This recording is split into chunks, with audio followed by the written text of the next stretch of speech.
A major milestone in China's battle against the coronavirus. For the first time, no new cases have been reported in Wuhan, the epicenter of the outbreak. The city battled thousands of new infections daily at the peak of the crisis. But medical teams who were deployed from across the country are now returning home. Chinese scientists and health experts believe the worst is over. 我觉得看到这个双零增长的话，我们心里边也是感觉非常的高兴。那么说明我们这么多天的努力呢，终于我们今天开始见到了曙光。说明我们这些防控的措施和我们这些诊疗的策略，应该说都发挥了重要的作用。 The new challenge for China is a rising number of infections from abroad. All of today's 34 new cases came from overseas, mainly people from Britain and Spain. And Olivia Xiong has been following the developments in China. She joins us now. So, Olivia, the strict measures by the government, have they paid off?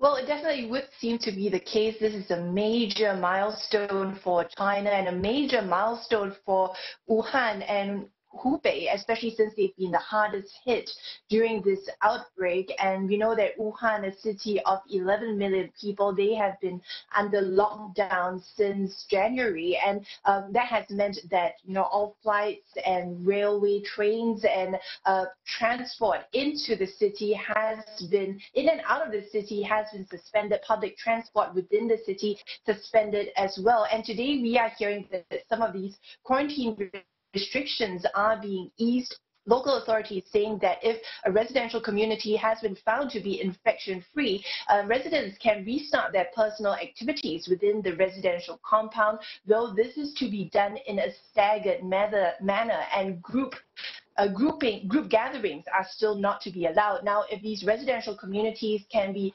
infection-free for a week, for 7 days, then some shops that operate within this residential compound or small supermarkets can then reopen and restart their operations if they were to take the right precautions. Now, what health experts in China are saying is that if the lockdown in Wuhan can be gradually lifted, if there are no new cases for 14 days, but there still needs to be strict precautions and prevention and control measures taken to prevent a second wave of infections, so to speak.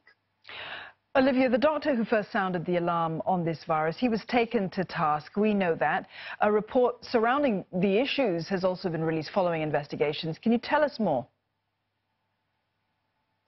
Yes, this report has just been released to the public a short while ago. This after the National Supervisory Commission was sent in to investigate after there had been an unprecedented outpouring of anger and grief with the death of Dr. Li Wenliang, that Wuhan doctor who was among the first to sound the alarm of a SARS-like virus in December, but had been among those that had been reprimanded by the police for spreading fake information on the internet in January. And Dr. Li died early last month of COVID-19 and has become somewhat of a hero and a national symbol during this period as China has dealt with this outbreak.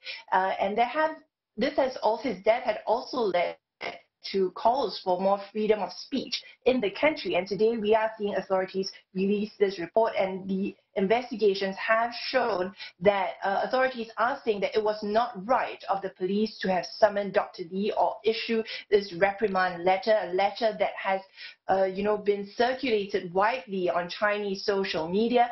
Authorities are also saying that what the police did was not in line with law enforcement standards. And the investigation team has said that the Wuhan disciplinary authorities should get the police to retract the letter of reprimand and hold people responsible, and so that the people know of the outcome. Now, netizens on Chinese social media site Weibo are saying that it's good that the investigations have these results have been released and this investigation was done, but it's also, some of them are also saying that this was a very painful lesson for China to have learned. Olivia, how is China dealing with the new influx of imported cases, 34 from overseas, mainly from Britain and Spain? Yes, so Beijing has seen an influx of imported cases. In fact, the number of imported cases in Beijing makes up the bulk of the country's imported cases, and we have seen the capital stepping up measures over the last few weeks. Just a short while ago, it was announced that from tomorrow, some international flights into Beijing will be diverted to nearby cities like Tianjin, Hohhot, as well as Taiyuan. Now, passengers will go through a screening in these nearby cities first, as well as clear immigration there. And if they are found to be clear, then they will be able to board their original flight and be flown to Beijing. Now, this will be affecting only some of the flights of Chinese carriers for now. And the reason for this, well, a China Daily editorial had previously said that this suggests that Beijing may have reached its limit in screening incoming visitors. Now, over the last few days and weeks, we've seen as the focus has shifted to imported cases, Beijing has put in place more screening measures at the Beijing Capital International Airport. There is a special zone for all international flights. Passengers then have to undergo health checks and are sent to a transfer center where they will then be sent to designated places to undergo a compulsory 14-day quarantine. Now, previously, incoming travelers were allowed to, self-quarantine or at home if they lived alone, but this is no longer being allowed. We have to note that China has not closed its borders like other countries. It's still saying that if there are effective measures in place, there is no need for that. But China is really facing a problem. The China Daily says that there have been about 120,000 arrivals in China every day over the past week, and half of them are from hard-hit regions.